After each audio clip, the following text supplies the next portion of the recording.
YM6 న్యూస్కి స్వాగతం. SC వర్గీకరణ అంశాన్ని అసెంబ్లీలో ఆమోదించడాన్ని స్వాగతిస్తున్నామని ఎంఆర్పీఎస్ జాతీయ అధ్యక్షుడు మందకృష్ణ మాదిగ అన్నారు. సోమాజిగూడ ప్రెస్ క్లబ్లో మందకృష్ణ మాదిగ మాట్లాడుతూ మాదిగ జనాభా 33 లక్షల ఉన్నారని 11% రిజర్వేషన్ రావాలి. ఏ ప్రాతిపదికన మాదిగ ఉపకులాలకు 9% ఇచ్చారని మందకృష్ణ మాదిగ రేవంత్ రెడ్డి సర్కార్పై మండిపడ్డారు. ప్రభుత్వం ఎస్సీ వర్గీకరణకు ఏకసభ్య కమిషన్ షమీం అఖ్తర్ను నియమించారని ఆయన ప్రభుత్వానికి రిపోర్టు ఇవ్వడాన్ని అభినందిస్తున్నామని అన్నారు. కొన్ని విషయాల్లో మా సూచనలను ప్రభుత్వానికి ఇస్తున్నామని, కమిషన్ ఇచ్చిన సూచనలను ప్రభుత్వం అమలు చేసే అధికారం ఉంటుందని, క్రిమిలేయర్ చేయాలని కమిషన్ ప్రభుత్వాన్ని సూచించింది. ప్రభుత్వం క్రిమిలేయర్ను తిరస్కరించింది. ఏకసభ్య కమిషన్కు మా వాటా మాకు కావాలని విజ్ఞప్తులు ఇచ్చామని మందకృష్ణ పేర్కొన్నారు. వెనుకబడిన ఓసీలకు తక్కువ జనాభా ఉన్నవారికి 10% రిజర్వేషన్ ఎలా ఇస్తారని, ఎస్సీ వర్గీకరణలో మాదిగ ఉపకులాలకు 11% రిజర్వేషన్ రావాలి. రిజర్వేషన్లు కల్పించడంలో ఏమైనా రూపాలు ఉంటే ప్రభుత్వం సరిచేయాలని విజ్ఞప్తి చేశారు. ఎస్సీ మాదిగ గ్రూపుల్లో ఉండే బుడగజంగాలను గ్రూప్ 1లో ఎందుకు వేశారని, ఎస్సీలలో 3వ అతిపెద్ద కులమైన నేత కానీ వాళ్లను గ్రూప్ 3లో ఎందుకు వేశారని, గంట చక్రపాణి కులం పంపాల వారింట్లో 4 ప్రొఫెసర్లు ఉన్నారు. అడ్వాన్స్ అయిన కులాలను బి గ్రూపులో ఎందుకు చేర్చారు? డక్కలి కులాల వారికి రిజర్వేషన్లలో అన్యాయం జరుగుతుందని చెప్పారు. అభివృద్ధి చెందిన కులాలను వెనుకబడిన కులాల్లో ఎలా చేర్చుతారని మండిపడ్డారు. ఎస్సీ వర్గీకరణ సబ్ కమిటీల సభ్యుడు అయిన మంత్రి దామోదర రాజనరసింహ మాదిగలకు అన్యాయం చేస్తారని, దామోదర రాజనరసింహను మంత్రివర్గం నుంచి తప్పించి 2 మాదిగలను మంత్రివర్గంలోకి తీసుకోవాలని ఆయన ప్రభుత్వాన్ని డిమాండ్ చేశారు. ఫిబ్రవరి 7వ తేదీన జరగవలసిన లక్ష డప్పులు వేల గొంతుల కార్యక్రమాన్ని వాయిదా వేస్తున్నామని, మళ్ళీ ఎప్పుడు నిర్వహిస్తామో త్వరలోనే ప్రకటిస్తామని మందకృష్ణ మాదిగ తెలిపారు. ఏ గ్రూప్లో మొదటి గ్రూప్లో 15 పెట్టారు, బి గ్రూప్లో 18 పెట్టారు. Group 1, 2 okay. 32,74,377 మంది ఈ గ్రూప్లో. 32,74,000 సంబంధించి పెట్టేశారు. మొత్తం నంబర్ 3 గ్రూప్లో 17,71,682 పెట్టేశారు. ఈ లెక్క చూసుకున్నా అంటే సింగిల్ క్యాస్ట్ మాదిగ లెక్క మాల చూసుకున్నా మాకు 11 రావాలి. లేదా కొన్ని గ్రూపులు కల్పించిండు కదా. మా అభిప్రాయాలను, మా సూచనలను మేము చెప్పదలుచుకున్నాం. వాటిని పరిగణనలోకి తీసుకొని ఏదన్నా లోపాలు జరిగితే దాన్ని వెంటనే సరి చేసుకోవడానికి మాత్రం ప్రయత్నం చేయాలని మాత్రం కోరుతున్నా.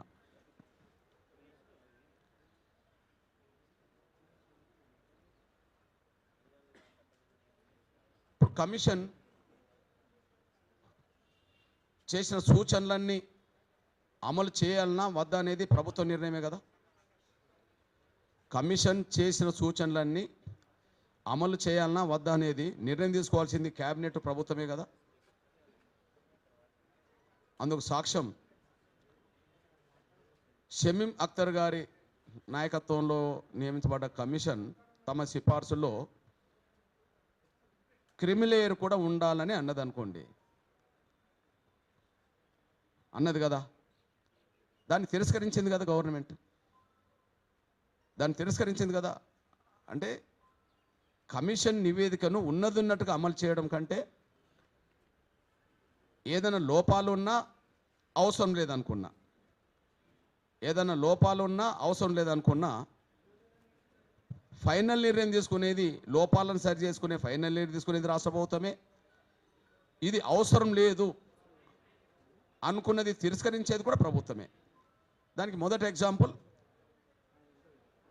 క్రిమిలేయర్ను మేము ఆమోదించము అని చెప్పింది. అంటే తిరస్కరించే అధికారం ప్రభుత్వానికి ఉన్నదనేసి కూడా గుర్తు చేస్తున్నాను. మిగతా విషయాలు నేను సూటిగా ముందుగా మాదిగల గురించి మాట్లాడుతున్నా.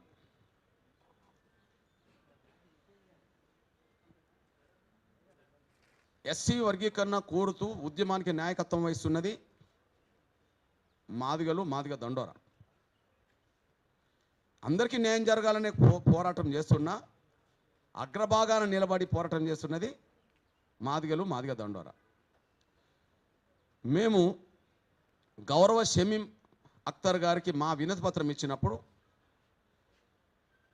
59 కులాల్లో ముందుగా మాదిగల జనాభా ఎంతో దానికి తగ్గట్టే మా వాటా ఉండాలి. మాకు ఎక్కువ వద్దు, మాకు తక్కువ రాకుండా చూడండి. అంటే ఈ 59 కులాల్లో మిగతా ఏ కులానికి దక్కాల్సిన అవకాశాలు మాకు కట్టబెట్టబాకండి.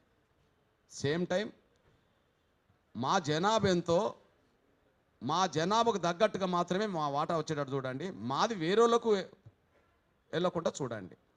మాకు ఎవరి వాటా వద్దు, మా వాటా ఎవరికి దోసిపెట్టద్దు. మేము ఎవరిది దోసుకోవద్దు, మాది ఎవరిది దోసుకోవద్దు. ఇది ప్రాథమిక సూత్రంగా మేము వినతి పత్రం ఇచ్చాము. అయితే తమ నివేదికలో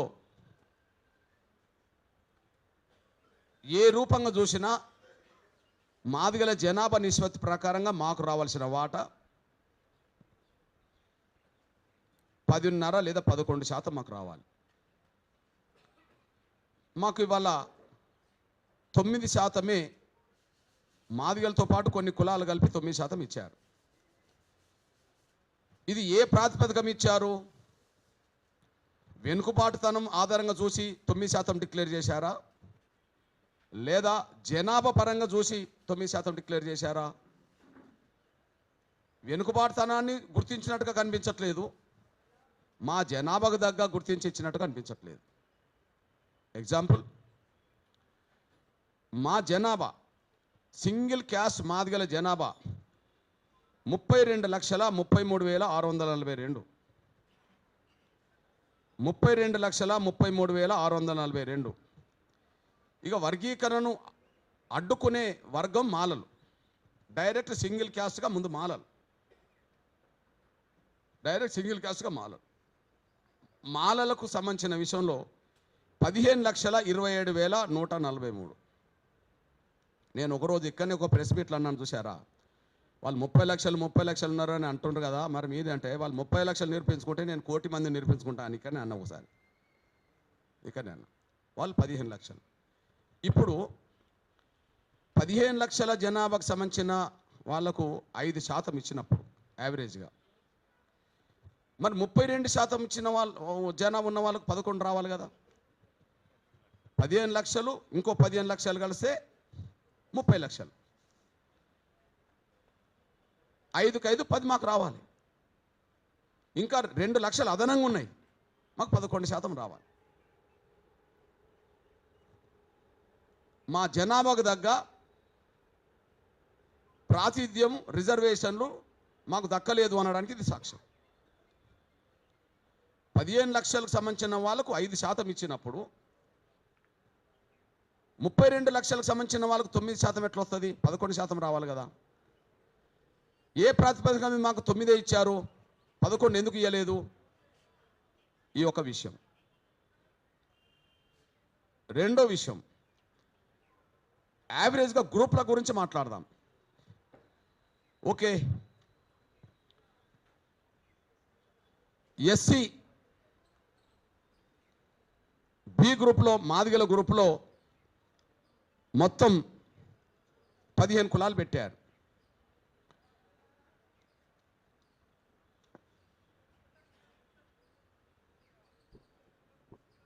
మొత్తం 15 కులాలు పెట్టారు. ఏ గ్రూప్లో?